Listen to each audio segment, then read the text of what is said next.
లత high court advocate. అయితే ఈరోజు justice Venugopal దగ్గర మన సుబ్బారావు అడ్వకేట్ గారిది కేసు నిన్న రిట్ పిటిషన్ వేశారు. అది ఇవాళ వచ్చింది. సార్ జస్టిస్ గారు ఏమన్నారంటే ఎంక్వైరీ చేసి డీటెయిల్ రిపోర్ట్ ఇవ్వమన్నారు. అది ఎంక్వైరీ చేసి డీటెయిల్ రిపోర్ట్ ఫైల్ చేయమన్నారు. సీసీ ఫుటేజ్ ల్యాప్టాప్లో చూపించడం జరిగింది ఆ రోజు ఏం జరిగిందో అని. ఎందుకంటే సుబ్బారావు గారిని పోలీసు వాళ్ళు అలా టెస్ట్ చేయడం రాంగ్. ఎందుకంటే కంప్లైంట్ తరఫున పోయి ఎఫ్ఐఆర్ ఎందుకు రిజిస్టర్ చేయడం అడగడము ఒక ఫండమెంటల్ డ్యూటీ యాజ్ ఏ అడ్వకేట్గా.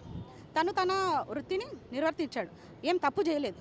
కాకపోతే నేరస్తులుగా పరిగణించి అతను ఏదో పెద్ద మర్డర్ చేసిండు, ఏదో హార్డ్ కోడ్ క్రిమినల్ లాగా ట్రీట్ చేసి అతన్నే టెస్ట్ చేయడము అనేది చాలా బాధాకరం.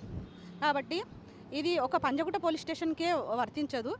ఇది అన్ని పోలీస్ స్టేషన్లో అందరూ పోలీసు వాళ్ళు దీన్ని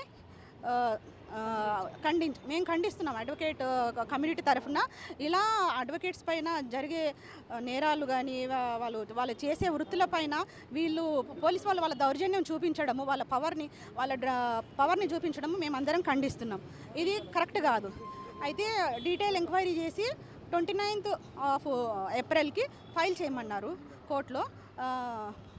మన పోలీసు ఆఫీసర్కి కౌంటర్ ఫైల్ చేయమన్నారు చెప్పారు. అంతే. Thank you.